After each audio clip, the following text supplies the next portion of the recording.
Welcome back. This is Off by One. Is this a familiar experience? Walking along, minding your own business, when suddenly, phantoms.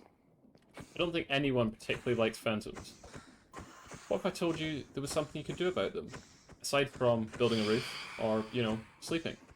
Well, there is. This is a phantom cannon. Before we go any further, I just want to give a quick shout out to Lightwood Laminate on the Create Mod Discord. It was their phantom sucker that inspired this, and you'll find their original linked in the description. Aside from the compact, hidden drivetrain, there is one major addition that makes this different from the original. This one can be run in reverse to operate as a player cannon. If I was just to shoot myself into the air, I'd probably die on landing, unless I had some way to slow my fall. Like, say, a potion of slow falling that just so happens to be made with phantom membranes.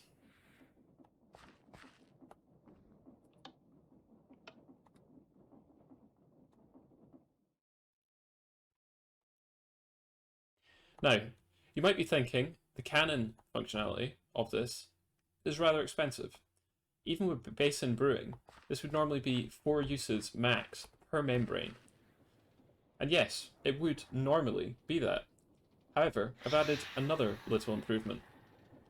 This pump is carefully timed, such that it provides the full potion effect for only 1 ml of potion, meaning that for each potion bottle, you would get 250 uses, or, if using basin potion brewing, around 1000 uses per membrane.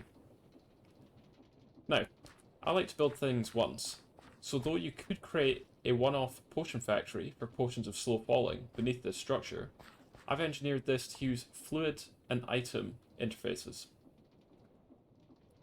The liquid interface is set to pull, and the item interface is set to push. Essentially, it will provide phantom membranes, and in turn, accept potions of slow falling. If you had, say, a train set up to come past. That being said, you could just as easily swap these out for a basin and barrel if you don't have trains yet.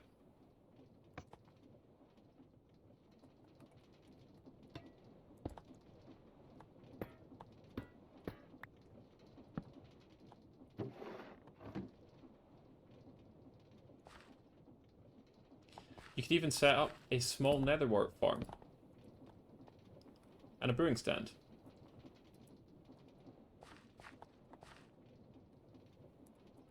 Which you could then use to directly fill the basin, and in turn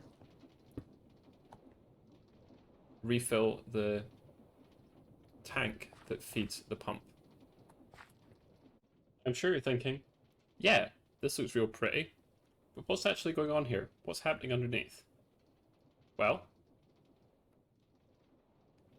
here's one I prepared earlier for exactly that purpose. As you can see, all the prettiness has been removed. At the top here, we have a nozzle, and that's connected to this encased fan. This is set to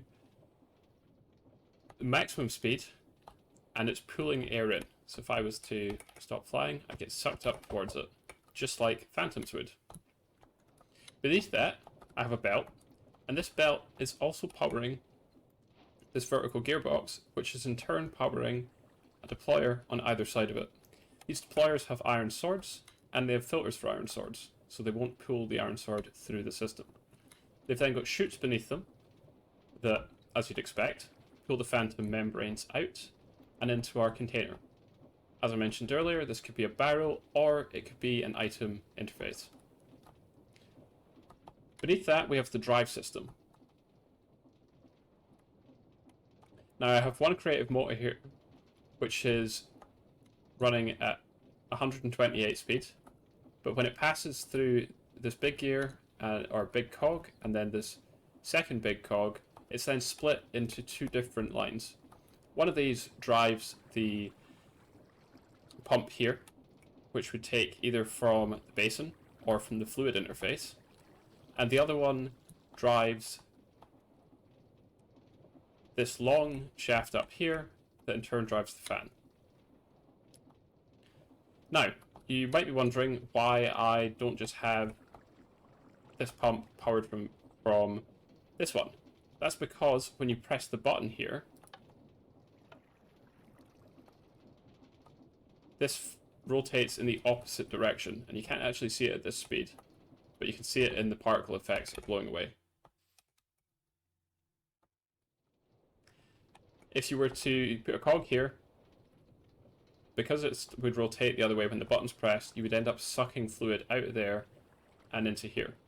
If there happened to be a train connected at the time, it'd be more of an issue than if it was just the basin. But it's still not a situation that you want to run into either way. Connected to this water wheel here, we have a belt running into our sequence gear shift. This sequence gear shift is set to turn 180 degrees, which is what allows this to spit out just 1 mil of potion. I've got a separate video on that, and that will be linked in the description if you want to learn more.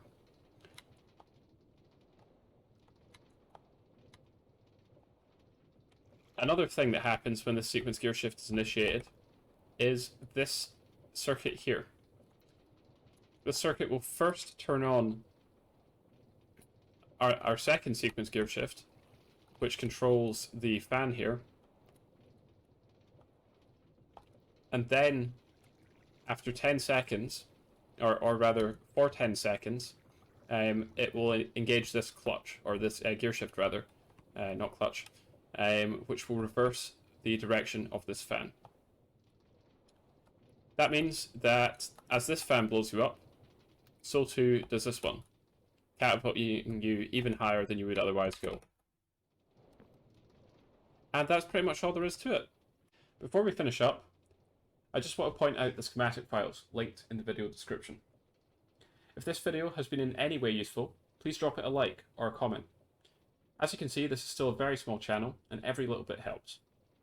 I won't pester you to subscribe here, but do consider checking out my other videos. I try to upload at least every fortnight. Thanks for watching, and I hope to see you again in the next one.